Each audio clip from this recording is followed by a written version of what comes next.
හරි ගානක් තියෙනවා ද්විපද ප්‍රකාශන ගාන ද්විපද ප්‍රසාරණයක ගණායිතය කියන පාර්ට් එකට තමයි මේ ගානායිති වෙන්නේ. මේක පෙළ පොතේ තිබුණ ගානක් ඇත්තට මම ගත්තේ.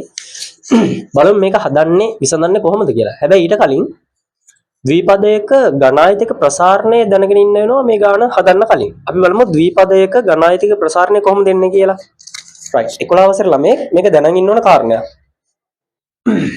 මම මේ ගාන මකන්නම් ද්විපද ප්‍රසාරණයක ගණායිතයක ප්‍රසාරණය අපි ඉගෙනගෙන ඉවරලා නැවත මේක අපි බලමු. හරි. දඩස් කියලා අපි බලමු. මං A ධන B කියන කෙනාගේ ගණායිතය ගන්නවා. හරි? right. එතකොට A ධන B පද දෙකයි ද්විපදයක්. මොනවද මෙයාගේ පද දෙක? A සහ B. ධන A සහ ධන B. මෙයා තමයි පද දෙක. හරි. මෙයාගේ ගණායිතයක ප්‍රසාරණය කොහොමද එන්නේ? පළවෙනි පදේ A ගේ ඝනය right බලන්න මැද ධන ඉන්නේ. ඒ කියන්නේ මේ පද දෙකම ධනනේ. එහෙමනම් මේ එන සියලුම පද ධන පද. ඒ ගැන කිසිම තැකීමක් කරන්න එපා. සියලුම පද ධන පද එන්නේ. හරි. ඒ ඝනය ඊළඟට එන්න ඕනේ ධන හරි 3 කියන නියත පදෙන්. 3 කියන නියත පදෙන් මේ A සහ B ගේ නියත මොනවද? 1 1නේ. A සහ B ගේ නියත 1 1මයි. හරි. එහෙමනම් 3 කියන නියත පදෙන් මෙන්න මෙයා. කවුද? A ගේ වර්ගය සහ B ගුණ වෙනවා. හරි? right. ධන නැවතත් 3 කියන නියතෙන් බලන්න එන පිළිවෙල මේ A ඝනය A වර්ගය ඊළඟට එන්න ඕනේ A අන්. හරි? මේක රටාවක් තියෙන ලස්සන අල්ලගන්න. හරි. A ඝනය A වර්ගය A. දැන් බලන්න B ගේ වට මොකද වෙන්නේ? B ගේ බලය එන්න වැඩි වෙනවා. මේ බලන්න B ගේ පළවෙනි බලය ඉන්නවා මෙතනදී. B ගේ වර්ගය එනවා. හරි. ඊළඟට ධන කිසිම කේසයක් නැහැ. සියලුම පද ධන පද. ඒ හින්දා දැන් මෙතනදී 3 කියන නියතයවත් A එන්නේවත් නැහැ. ඇයි ඒ? 3 කියන නියතය කොහොමත් එන්නේ නැහැ. A එන්න බෑ. හේතුව A ගේ තුන්වෙනි බලය, A ගේ දෙවෙනි බලය, A ගේ පළවෙනි බලය, A ගේ බිඳුවෙනි බලය එකයි. එහෙමනම් A එන්නේ නැහැ. 3 එන්නේත් නැහැ. එහෙනම් B ගේ බලන්න. B වර්ග B ඝනය අන්න. මෙන්න මේක තමයි මෙයාගේ ප්‍රසාරණය වෙන්නේ. බලන්න හරි ලස්සනට මෙයාගේ මේ ප්‍රසාරණය ආවා. බලන්න ආව පිළිවෙල. පළවෙනි පදේ ඝනය, පළවෙනි පදේ වර්ගය, පළවෙනි පදය. එහෙම නැත්නම් පළවෙනි පදේ පළවෙනි බලය.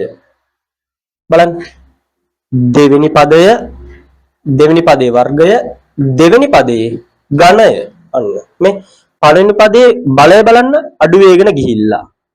දෙවෙනි පදේ බලය වැඩි වේගන ගිහිල්ලා තියෙනවා.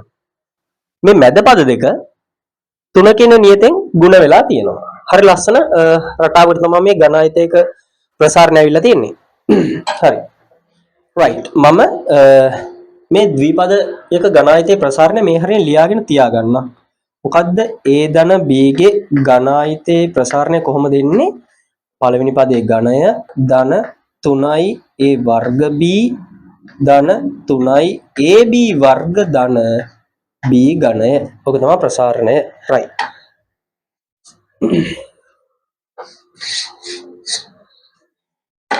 හරි. දැන් අපි යමු අපේ ගානට. right. මොකක්ද අපේ ගාන? x ධන 1යට x සමානයි 3 නම්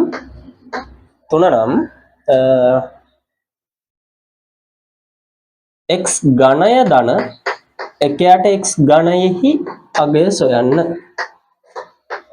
ඔන්න ඕකනේ කතන්දරේ. හරි. මෙන්න මේක අගය හොයන්න තියෙන්නේ. මම ඔක ලියා ගන්නම් පොඩ්ඩක්. මොකද්ද x ඝනය ධන 1යට x ගේ අගය සොයන්න තියෙන්නේ. හරි. මෙන්න මේක දැක්කම අපිට තේරුම් යන්න ඕනේ මේක මෙතනින් හැට සුළු කරන්න සාමාන්‍යයෙන් අපිට විදියක් හිතෙන්නේ නැහැ. හරි. මේක මෙතනින් හැට සුළු කරන්න විදියක් අපිට හිතෙන්නේ නැහැ. හරි. උදාහරණයක් මේ බලන්න. A ඝනය ධන B ඝනය. මෙන්න මෙයා මේට එහාට අපිට සුළු කරන්න විදියක් හිතෙයිද? නැහැ. හැබැයි අපිට මෙන්න මෙයාව සුළු කරන්න හිතෙනව නේද විදියකට? කෝකටද? මෙන්න මෙයාව සුළු කරන්න අපිට පුළුවන් නේද? මෙන්න මේ බලන්න මම සුළු කරලා දෙනවා මේ. මෙන්න. මෙයා හිටියානම් මෙන්න මේ විදිහට සුළු කරා. හැබැයි මේ බලන්න වෙන වෙනම ඝනයන් දීලා තියෙන්නේ මේ මේ දෙන්න සම්පූර්ණ දෙන්නෙක් මම මගේ වර්ගායතයේ වීඩියෝ එකෙත් කියලා දීලා තියෙනවා. A ධන B ගේ ඝනය සහ A ඝනය ධන B ඝනය කියන්නේ දෙන්නෙක්. හරි. මෙයාට සමානක් නැහැ, මෙයාට සමානක් නැහැ. පේනවනේ මේ. හරි. දැන් මොකද්ද මෙන්න මෙයා දීලා තිබ්බොත් අපිට මේක මෙතනින් හට සුළු කරන්න විදියක් අපිට පේන්නේ නැහැ. හරි.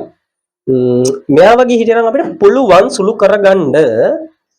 මට පේනවා දැන් මේ බලන්න x ඝනය ධන 1ට x ඝනය. ඒක අමතක කරලා මෙන්න මෙයා. මේක සම්පූර්ණයෙන් අමතක කරලා මෙන්න මෙයා දිහා බැලුවොත් මට කොහෙත්ම වැදගත් නැති කෙනෙක් තමයි මේ ගන්නට මෙන්න මෙයා. හරි. මම මෙයාව කවුද? A ධන B ගේ ඝනය කියන කෙනා අරගෙන ප්‍රසාරණය කරගෙන ගියත් කාවද අපිට හම්බෙන්නේ මේ? අන්න මට හම්බෙනවා මෙන්න මෙයාගේ ප්‍රසාරණයෙන් A ඝනය හම්බෙනවා, අර කෙලවරක B ඝනයක් හම්බෙනවා, තවත් මොනවද පද ටිකක් ඔන්නෝම හම්බෙනවලු.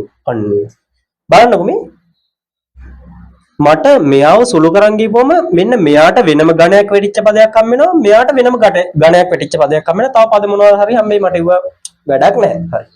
මට පුළුවන් නේද මෙන්න මෙයාගේ ප්‍රසාරණය ලියාගත්තොත් මෙන්න මේ වගේ වෙනම පදවලට ඝන වෙටිච්ච පද ටිකක් අහුලා ගන්න පුළුවන් වෙනවා. එතකොට ඕක මෙන්න මේ කැලලට ඇප්ලයි කරලා හිතුවොත් අපි මේ බලන්න. මෙයා හරියට A වගේ, මෙයා හරියට B වගේ, මෙයා හරියට A ඝනය වගේ, මෙයා හරියට B ඝනය වගේ කියලා මට හිතෙනවා. හරි. මං ඒ නිසා මෙන්න මේ වගේ ලස්සන වැඩක් කරනවා. මොකද්ද? මට මෙන්න මෙයාගේ හොයන්න කියලා තියෙන්නේ. මෙන්න මේක දත්තයක් විදිහට අපිට දීලා තියෙනවා. මම මෙහෙම වැඩක් කරනවා. මේ බලන්න. මම මෙන්න මෙයාව අරගෙන කවුද අපිට දීලා තියෙන්නේ?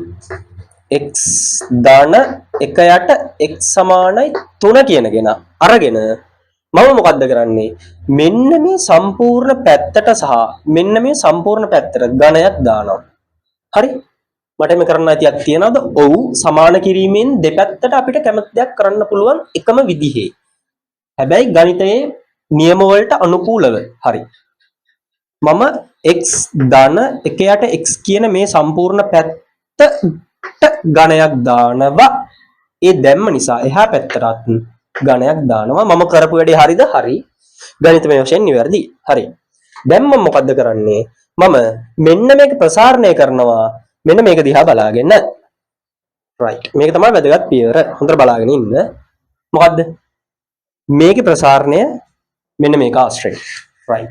හිතන්න මෙන්න මෙයා A කියලා. මෙන්න මෙයා B කියලා හිතන්න. හරි. එහෙම වුණොත් මෙන්න මෙයා වගේ නේද? හරි. කොහොමද මෙයාගේ ප්‍රසාරණය එන්නේ? මෙයාගේ ප්‍රසාරණය බලන්න. A ගේ ඝනය. A කවුද? x ඝනය එනවා. right. ධන ඉන්නේ හරි ඊළඟ පදේ ධන. හරි. වෙන 3ක් ඇවිල්ලා ඉන්නවා. හරි 3 ඉන්නවා. හරි. ඊළඟට A වර්ගය ඇවිල්ලා ඉන්නවා. A වර්ගය කියන්නේ මෙයාගේ x වර්ග ඉන්නවා. හරි. ඊළඟට B ඉන්නවා. B කියන්නේ මේක හැටියට මෙයා 1 යට x 1 යට x 1 යට x 1 යට x ගෙන් ಗುಣ වෙන්න ඕනේ. A කියන්නේ මෙන්න මෙහෙම නේද? 1 යට x අන්න කතන්දර. හරි. ඒක ඉවරයි. ධන අය 3 A කියන්නේ මේක හැටියට x x ගුණ කිරීම b වර්ග කියන්නේ මෙන්න 1 යට x ගේ වර්ගය. බෙන් බලන්න 1 යට x ගේ වර්ගය මෙන්න මෙයාගේ වර්ගය කොහමද එන්නේ? 1 වර්ගය 1යි x වර්ගය මෙන්න මේක නේද මෙයාගේ වර්ගය වෙන්නේ. right. ඒ කියන්නේ 1 යට x වර්ග අන්න ධන අනන්තිම පදේ කවුද? b ඝනය. b ඝනය කියන්නේ 1 යට x ගේ ඝනය. මෙන්න මේ වගේම මේකත් ගත්ත හැකි අපිට. right. මේ බලන්න හොඳට. right.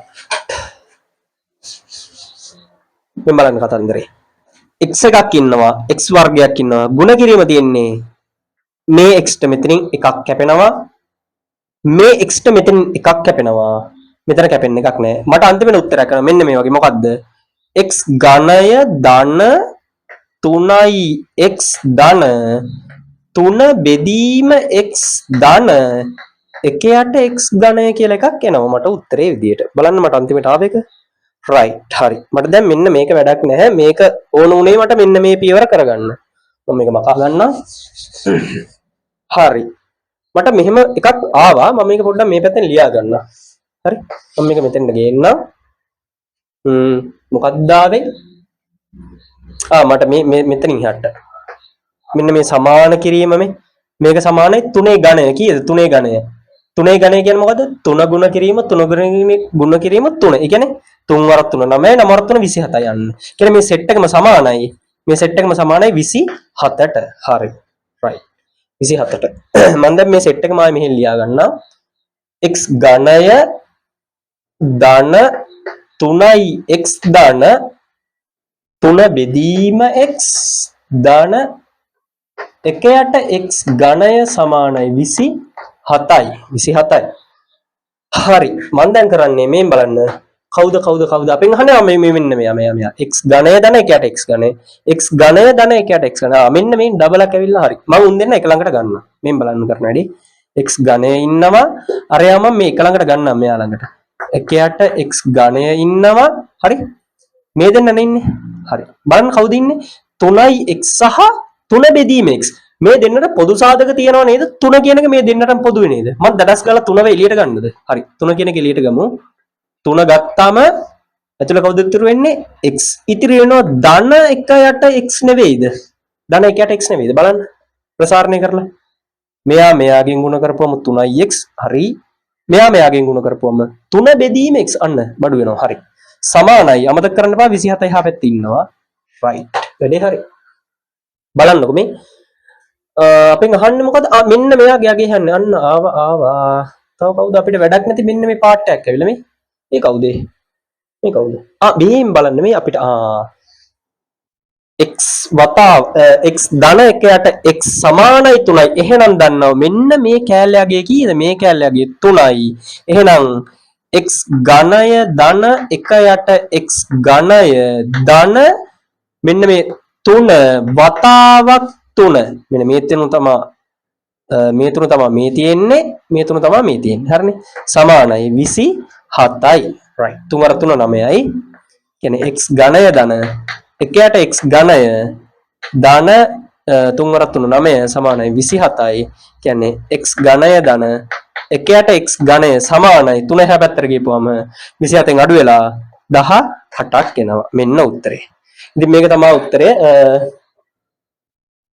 මේ ගානට එන හරි මේක ද්විපද ප්‍රකාශනවල ද්විපදයේ ද්විපද ප්‍රසාරණයේ ඝනායිතයක ප්‍රසාරණය කියන පාඩ් එකට තමයි මේ ගාන ආйти තවත් මේ වගේම ගානකින් අපි හම්බෙමු